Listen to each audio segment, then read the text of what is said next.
Comme annoncé, nous allons prendre quelques mots du président des FDR, les Forces démocratiques pour la République, parti membre de la coalition des 14 partis politiques. Nous avons Maître Dodi Apevon au téléphone. Maître Dodi Apevon, bonjour. Oui, bonjour. La CENI, au cours de ses travaux, ce lundi a arrêté les dates des différentes échéances électorales prochaines. Le chronogramme, dit-on, les locales le 16 décembre, tout comme les référendums, les législatives le 20 décembre, dépôt des candidatures le 15 octobre. Quel est votre avis à la coalition? Tout ça, c'est une bêtise. Tout ça, là, moi, j'appelle ça une bêtise. C'est comme on est en train de marcher sur la tête dans ce pays. Lorsque un pays est en difficulté et qu'on a ouvert un dialogue pour régler la crise, des gens sont venus, la CEDEAO à nous sauver depuis. Mais ce qu'on est en train de faire là, en mettant les charrues avant le bœuf, c'est comme une course effrénée pour aller se tomber dans l'abîme. On est en train d'aller tout droit dans l'abîme. Ça ne veut rien dire. Ce qu'ils sont en train de faire là, c'est compliquer une fois de plus la crise au Togo. Parce que ça n'a pas de sens. Premier jour déjà de ce dialogue, le président Nana nous a dit à nos frères là, que ce qu'on fait là n'a pas de sens. Quand on est en crise, c'est quand la crise finit qu'on met les institutions qui organiseront les élections, c'est après la crise qu'on les met en place consensuellement. Ce qu'ils sont en train de faire là, c'est quelque chose de totalement incongru et que moi je ne comprends pas. Le comité de suivi de la CEDEAO fait-il son travail à votre avis? Mais le comité de suivi, la question leur a été posée la dernière fois sur la télé, ils ont dit que c'est les facilitateurs qui sont habilités à régler le problème. Et tout le monde attend.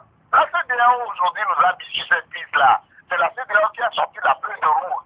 Mais si la CEDEAO n'est pas appliquée, n'est pas habilitée, n'arrive pas à appliquer correctement elle-même la feuille de route qu'elle nous a donnée, alors là, en réalité, ça va être une responsabilité grave de cette institution-là, qui doit en réalité venir pour nous aider à sortir de la crise.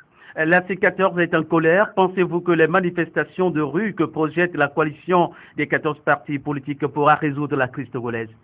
Oui, mais de toute manière, vous savez que, moi je le dis, je le répète, la souveraineté, c'est seulement le peuple qui le détient. Alors, à un moment donné, le peuple délègue une partie de sa souveraineté à des dirigeants, au président de la République, à des députés.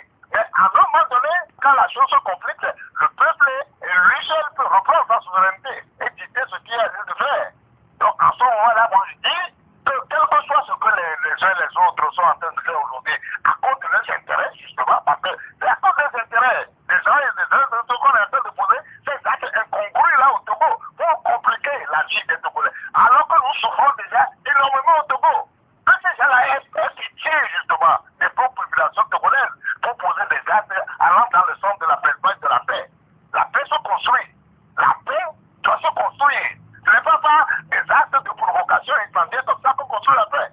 Alors maintenant, le peuple qui est souverain, le dirigeant à qui on a délégué le pouvoir ne peut pas entendre raison, le peuple a le droit de le manifester en allant dans la rue. Et c'est la seule arme qui lui reste. Alors, la seule arme de la coalition des 14 partis politiques, c'est le peuple. Et quelle est la position singulière de votre parti, le FDR, de tout ce qui se passe au Togo? Le FDR n'a pas de position singulière. Ce que je suis en train de vous dire là, d'abord, c'est la position des FDR, c'est la position de la coalition. Et nous disons qu'ensemble, nous sommes déterminés à faire entendre raison à ceux qui sont en face de nous, qui sont nos frères, mais qui sont au pouvoir. Ils jouissent tellement du pouvoir qu'ils ne veulent plus rien comprendre. Et il faut quand même qu'on trouve les moyens pour leur faire entendre raison. Et on y arrivera. Parce que personne, au niveau des 14 partis de l'opposition, là, personne n'ira à des élections dans ces conditions. On nous parle de référendum. Le référendum, la feuille de route l'a dit, c'est au cas où on n'arrivera pas à régler le problème au niveau de l'Assemblée, et bien qu'on ira au référendum. Or, on nous a annoncé, la CEDEAO nous a annoncé la dernière fois qu'un expert va venir pour nous préparer le texte qu'on doit envoyer à l'Assemblée. L'expert n'est pas arrivé. Aucun texte n'est arrivé à l'Assemblée et qu'on l'a rejeté, il nous fait de référendum. Quand je dis que c'est des gens qui ont préparé des choses à la mort, qui sont en train de dérouler, ça se foutre du peuple togolais. On ne peut pas accepter qu'ils continuent à se foutre de nous comme ça, indéfiniment. Le peuple a l'impression que tout cela se déroule sous les yeux et la barbe de la CEDEAO qui ne réagit toujours pas. Non, mais la CEDEAO réagira tout ou tard. Moi, je sais que la CEDEAO ne peut pas se taire indéfiniment face à ce drame que nous sommes en train de vivre au Togo.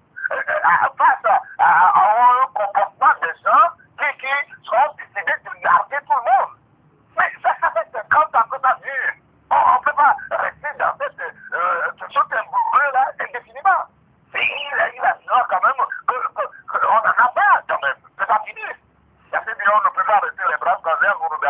à regarder le peuple à plonger comme ça dans l'abîme. Il ne peut pas laisser le Togo aller vers le chaos sans rien dire. Maître Dodi Apevon, sachant que vous n'avez pas les moyens pour arrêter ce processus électoral, vous n'avez que le peuple à vos côtés, pensez-vous véritablement que vous pouvez arrêter ce processus électoral qui va droit? Je vous l'ai dit, le peuple, pour faire des élections, il faut créer les conditions. Les conditions n'étaient pas créées, nous on n'est pas dedans, et on réagira. Comment voulez-vous qu'on croise les bras, regardez ce qui va se faire? Vous croyez que la tension qui est aujourd'hui dans ce pays-là, cette tension, les gens vont regarder les choses se dérouler comme ça sans réagir? À moins que ceux qui sont en train de le faire aient derrière un plan de la politique de la terre brûlée. Je ne sais pas ce qu'ils ont derrière, mais les lendemains pour nous ne sont pas roses. Hein? Les lendemains des Togolais ne sont pas roses. Avez-vous un message à l'adresse de nos auditeurs qui vous écoutent en ce moment en direct? Mais oui, le message c'est le même. C'est le courage et le courage. C'est nous-mêmes qui allons façonner notre destin. Ce qui arrive là, tous les Togolais, où ils se trouvent, chaque Togolais doit se sentir concerné. Et c'est pas la détermination de régler le problème du Togo, par chaque Togolais, que nous réussirons à renforcer la tendance. Et à faire en sorte que ceux qui sont en train de courir vers je ne sais où là, puissent entendre raison et s'arrêter.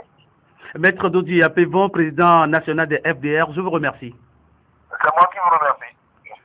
C'était Maître Dodi Apevon en direct dans le journal sur la radio-télévision Delta Santé.